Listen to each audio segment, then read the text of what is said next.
ndị niile a na-echi ọzọ kịta kedu ife bụ igbo unu, kedu ife bụ nsọ ndị ọzọ, kedu ife unu na-eme n'ọzọ? Ọ ịga gbuo efi taa, ọ ịga kele mmanya? O nwekwara usoro, o nwekwara onye na-agụrụ unu nsọ, o nwekwara onye na-agụrụ unu ka esi echi ọzọ n'ala Igbo, ma sị ekwubezina ndị nze.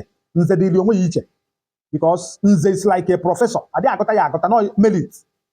Eya afụ how pure ịdị ewee nye gị nze, mana ọzọ anybody ka na ichi ọzọ. Mana kedu ife agụrụ gị bụ nsọ ndị ọzọ? O wutere m so much ife a na-agwa unu, because o nwere ebe m chọrọ iji wee banye, ka m banye that place. Na my place, o nwere onye chiri ọzọ n'akụkụ be anyị. O wee wụrụ na space adịrọ much, e wee nọdụ n'ụlọ my brother welu ten dị efa. Now ka a na-eten dizi fa, I overheard, because I was not around that day. I overheard na the father parish, Reverend Father Parish, chiri ọnwụ wee si na Paris ya chọrọ okwu, wee si na Paris ebe ọ nọ chọrọ okwu, wee gaba ebe ndị ọzọ nọ, wee rute ebe ndị ọzọ nọ wute mmiri nsọ bụ n'aka. This is very very painful.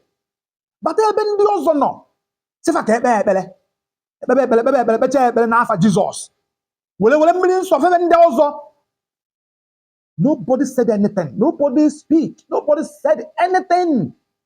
Nobody defeated it. Even their chairman and the ndị niile ọdọbara afọ n'ọfa ka a na-fa ka eji okwu abụ izu ka a na-anụ ife na-ekwu. Wee febe ndị ọzọ mmiri nsọ, fegidebe mmiri, fegide their so called mmiri nsọ anyway. Fegidebe mmiri, fecha afa mmiri nọ ebe a kparịcha onochi wee kpalị pụọ.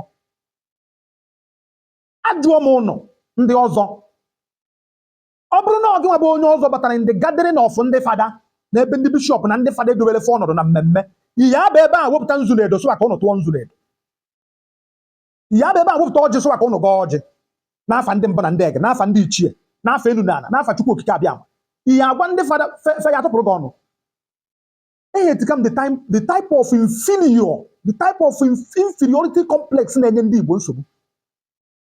Ọ bụrụ na fada shi ọnwụ na oyi abata in your gathering of ndị ọzọ, wetara ya nzu na edo, ọ ife unu ji wee bido. Enwe kịta a na-echizi n'ụlọ ọzọ with Bible.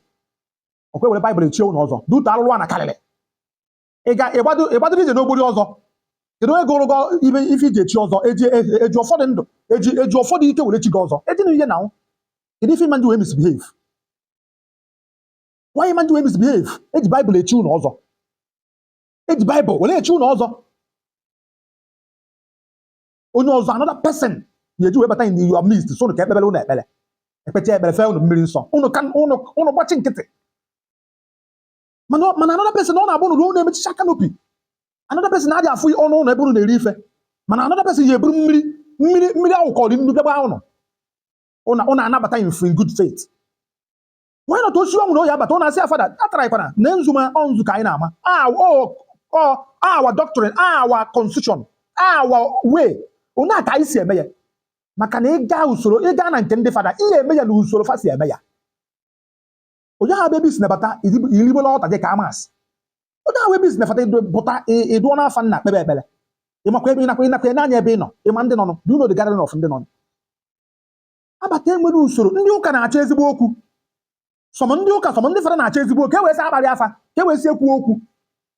Egbere omenala Igbo a na-akarasị ya n'ala, sọmọ ndị Igbo gbacha ọjị fasa anyị n'afa Jizọs. Mụrụ na anaghị akọzi akọ maka Jizọs unu, mana ịwa ọjị wụ omenala Igbo kpee ya ka esi ekpe ya. Ịbịa sị ka anyị kpee na-ekpere, ikpe ekpere kwuo n'afọ onye ị na-ekpe, nsogbu adịlọ. Mana don't intertwine our tradition and whatever. Do not. Ewechine nke a na-ewepụrụ anyị nke a. What is the concept of chief priest? What is the concept of father? Ngwa, get my next video. Aga m ekwu ya kịta. Achọrọ m ka ife adị much. Aga m ekwu ya the concept of ichi father. Ka m gwazie ya ụnụ. N'ọnụ ife anyị na-ebu na Igbo anyị ka a mụtara fancha niile. Ekenekwa m ụnụ, Voice of Ichoku remains my name.